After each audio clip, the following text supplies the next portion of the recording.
no matter how we got to this, we're entitled to it. I frankly think that's a problem in scam. Maybe frankly, I think it's probably illegal for the guy doing this. It's a political organization. I'm not sure can an organization that actually does political lobbying hide its membership? No.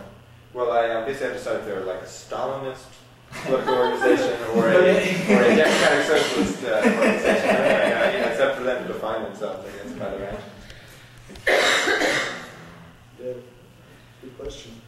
Well, I think that maybe think about being flexible. If there's some opposition that is arising as a result of 2-year term, and if you're not that far along as soon as you get that, maybe think about being flexible on this. Yeah, I think we presented it that way, but I really don't in fact, I know they're not sincere about whether it's 2-year or 4-year. They understand the difference, and anybody that's not bound to their march, understands the difference. Say, oh yeah, well we don't need. That's right. We no longer need the stagger because of the system. We've been fairly consistent in putting that out to them. The coordinator of SCAN has numerous times asked me, "So you are flexible on that?" And we said, "Oh yeah, absolutely, we are." At the steering committee, we presented that as one of the reasons we wanted them to endorse preference voting. As well, then if there's a hang-up on details, SCAN is now kind of been emboldened to take this on as an issue, and we can come to a mutually acceptable compromise. And one of the first people from the leadership that called and said, I'm a little concerned about this 2-year terms. I raised it to him, well, why don't we then go to the city council and come up with a mutually acceptable compromise, and will you help us get that through the city council? And he said, essentially, withdraw your initiative and then we'll talk. Because we don't want to talk while your initiative's on the street, because that's going to give you free press. So, and the sense I've gotten from pretty much everyone there is withdraw your initiative, and then we can discuss coming up with a mutually acceptable alternative. And so I think that the best strategy for us, but I'd like to get your feedback on this, is to keep the initiative out there and to say, we're willing to talk, but we are not going to withdraw this initiative until we've got You have something on the particularly if you feel you're doing well, then it does begin to give you some leverage, and the more signatures you have, the more that they have an incentive to talk, because otherwise they could end up with this. It's not negotiation.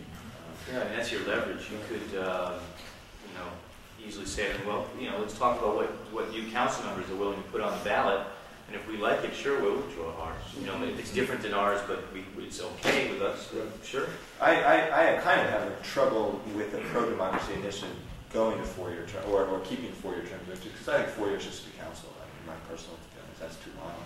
That particularly if you have term limits, I mean that's just one re-election per person. And if you think about just the tradition of the U.S. pro-democracy movement, like Thomas Paine and Benjamin Franklin, was like 1-year terms. I think maybe the move to lengthen terms is tied to campaign finance reform issues and others, but it isn't a pro-democracy sentiment. It's let's keep us a little removed from the people a little more time. How do we respond to the question of making the city manager, more powerful? Personally, I think that the city manager and city bureaucrats are already too powerful. Fortunately, we have a couple of good people on the city council that really put them through the paces like they've never been put through before. See Scott and Catherine Byers right there putting them through the paces. If we would not have those people, they would be running the city now, pretty much. And so how do we answer that response? Do we go to saying, well, you can elect a mayor and have 6? Or what do you think? Too many changes all on top of each other are kind of scary to people. I would refute the basis for them thinking that that's going to happen. They think that the city manager is going to be more empowered because it's going to be a new council every 2 years. And that's their argument for the staff is going to be emboldened because it's a new council. That's the kind of thing, if we document that, if there's any, I'm not really sure we already, have or that you have, either of you, that shows historically that that's not true. One book that you probably don't have, because we just have it in hardback, it's like $35 or something, but it's this new book out on the history of preference voting in 5 cities in Ohio that had it, Cincinnati and Cleveland and others. But it goes through each city and talks about it. But it certainly it doesn't lead to it it doesn't lead to a wave of incumbents losing. That there are times when more lose than others, but that often it almost makes me a little uncomfortable in that not as many lose as I would like to see. But part of that is because the fact is not that many voters do shift in an election, and so that you have sort of you do have stability. But that book has some real data on those cities. We can get some people from Cambridge, where they have 2 year terms in Cambridge. And actually, one thing that some of the opponents of PR call it in Cambridge is perpetual representation.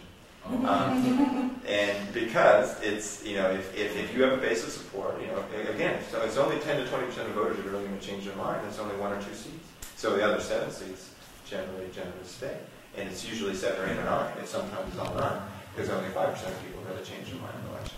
Because what would be maybe like a one-page flyer. Because then I'm thinking about the SCAN meeting and just tabling stuff. And we just had here's the history of how many seats changed in Cambridge. Year, how many seats changed, year, how many seats changed. So people could just very quickly see, oh, look, it didn't cause that. Right. So I'm trying to think of how we can do this because we're going to have such a short time period to do. I know we may even be focusing right now too much on the SCAN meeting. But I guess that's coming up. Right, so that's coming up, and that would be, if we did get their endorsement, that would be a huge success for us. At least keep them from not shooting a scam. Actually getting their endorsement is not necessarily a huge step for us. It can work against to get a bunch of their members liking it, though. Well, to 92% or something like that. Well, if we're going for a one-page thing, we know pretty much what the argument against PR is going to be. Can't you set up, these are anticipated questions that you're going to hear from the opposition, and this is the reality of the answer. Ahead of time, so people have that to read, so when the question comes up, they have a mindset already. Well, this, I thought I would hear this, but this is really the true answer over here. Well, are there any members of the executive board that are supportive